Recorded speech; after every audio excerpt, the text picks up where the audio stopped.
You guys are watching the Alabama Football Report. I am Tom Downey, producer Chris behind the scenes. We are doing a live mailbag right now. If you want more Bama football mailbags in the future, then like today's video. We're experimenting, trying things. We want to hear from you guys with what you like in terms of the content we do. If you want more mailbags, like the video right now.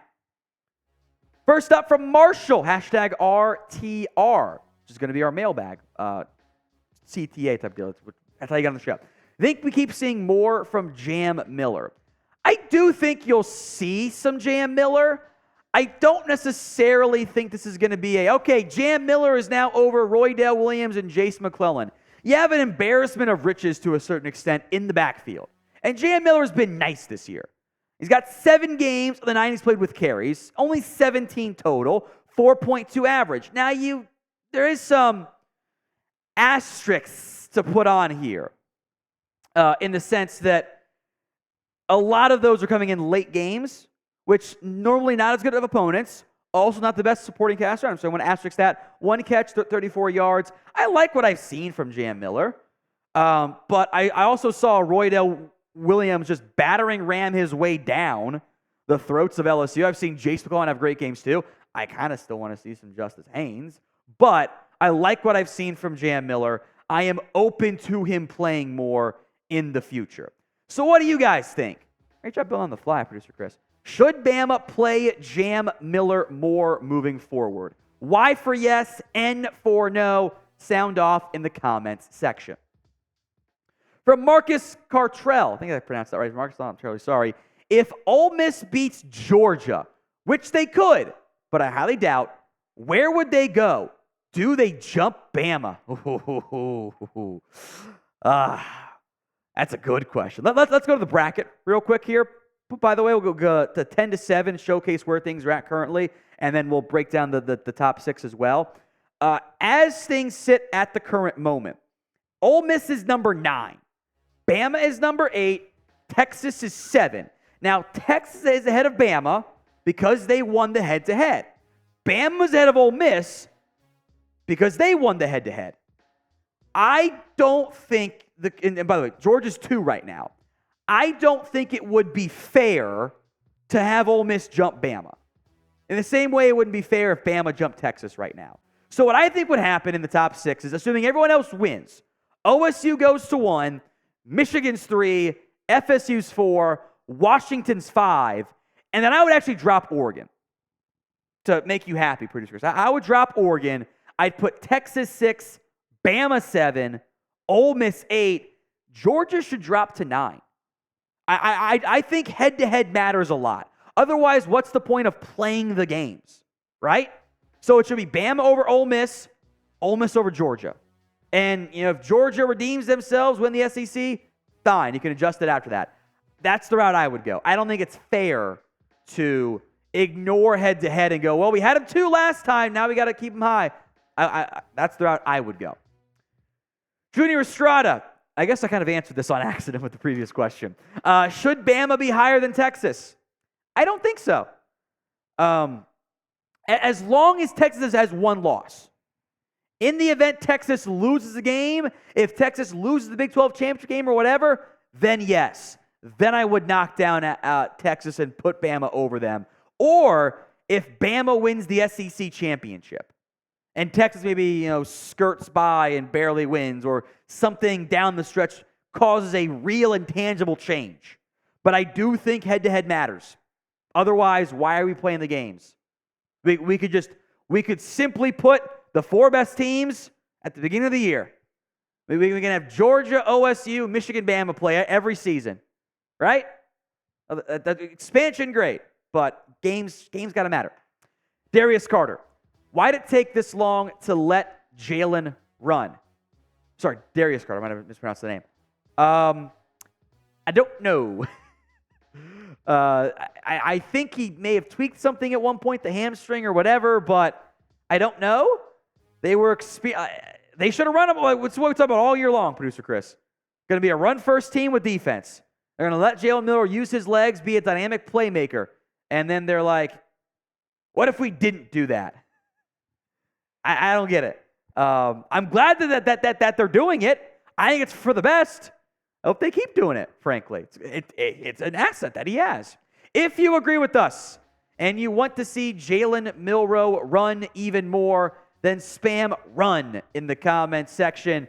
We believe we have the data that shows if we get more runs, the more he will run successfully moving forward. GA marking duo. If we win out and beat Georgia and Texas wins out, would we get in the playoffs over them? I think you would have both teams get in. What I think your scenario would be is the Big Ten champion, assuming they're undefeated, gets in, OSU or Michigan. There's one school, right? Alabama gets in, Texas gets in, and then undefeated or more impressive, because I doubt FSU and Washington both go undefeated. I find that highly unlikely, given the way they've played and how college football always ends up going. Now, I think one of those teams gets in. In the weird scenario of there's an undefeated Big Ten champion with no drama around scandals, undefeated ACC champion, undefeated Pac-12 champion, and it's then Texas and Alabama at one loss, I guess that's your scenario. But I also have a very tough time seeing that being a likely outcome and seeing the college football playoff going, we're going to leave the SEC champion out. I feel like they would still screw Texas, which Texas fans would be mad and correctly so. But I think if Bama wins out, they're going to get in. I know there are 5 undefeated teams right now. We know come conference championship time, it's going to be 3 at most. Teams are going to lose. That's how it always works out in college football. Now, today's show is made possible by Prize Picks. This is the largest independently owned DFS platform in North America. It's you against the numbers. You're not battling pros and sharks. You just pick 2 to 6 player stat projections and watch the winnings roll in. What I love most about Prize Picks is their reboot policy. Your entries stay in play even if one of your guys gets hurt, which happens all the time in football and basketball games. If a player goes down with an injury in the first half and they do not return, the player is rebooted. They are the only DFS platform with an injury insurance policy. That way, hey, you're feeling great. You're having awesome success, and oh no, shoot, my guy got hurt in the first half. He was 5 yards away from hitting it. That's okay. They're going to take care of you because they want you to win. Now, here are my Prize Picks this week for the NFL slate of games. Geno Smith, more than passing yards. Christian Kirk, more than receiving yards. Tyler Lockett, more than receiving yards. Can you tell I like the Seahawks matchup passing-wise? Yeah, I like it a lot. Go to prizepicks.com/CLNS and use code CLNS for a first deposit match up to $100. Link will be in the comments and the description of today's show. That's prizepicks.com/CLNS and use code CLNS for a first deposit match up to $100. David B, #RTR. Could Auburn or Kentucky be trap games? I will put Kentucky in the trap game category. I think you win, but that's your trap game. I will never put Auburn in the trap game category. That is a rivalry game. I am taking the points for Auburn in that game. Auburn's not good this year. And we knew that going in. And all my years watching college football, it's not just true only for the Iron Bowl, but for most major rivalry games. If you are not good as the underdog, if you're probably not going to be a bowl team this year, I'm looking at Auburn right now. Actually, Auburn's probably going to backdoor their way into a bowl game. Never mind. They'll be a low-end bowl game. They'll beat New Mexico State. There'll be a 6, maybe 7-win team when you play them. They're not nearly as good. They've beaten really no one of note so far this year. They're going to give you hell. They are going to find a way to make that a one-score game somehow, because that's what rivalry games are. The underdog gets up for it. This is their championship game. That's all the bowl game, sure. That's all they have to look forward to is beating Bama, ending their season, right? So Auburn is going to give you a fight. It's going to happen. Kentucky, more of a trap game. So are Auburn and Kentucky trap games? I'll put Kentucky in there. I will not include Auburn. It's a rivalry game for me. 1 for yes, 0 for no. Sound off in the comments section right now. From Mike Jones, hashtag RTR. I feel like Jaheim Otis hasn't done anything this year. I don't think we've called out his name very much this season. At least watch, like, oh, there's Otis. And then the numbers don't really lie either. 19 tackles, half a sack, half a TFL, 2 PBUs. But I don't think he's been bad. I kind of thought this would be I thought he was good against LSU, mind you. Only played 16 snaps in that game because he's a run stopper. I thought you were going to see a bigger year out of Otis. I kind of thought year 2 breakout, he'd slimmed down, he was in better shape.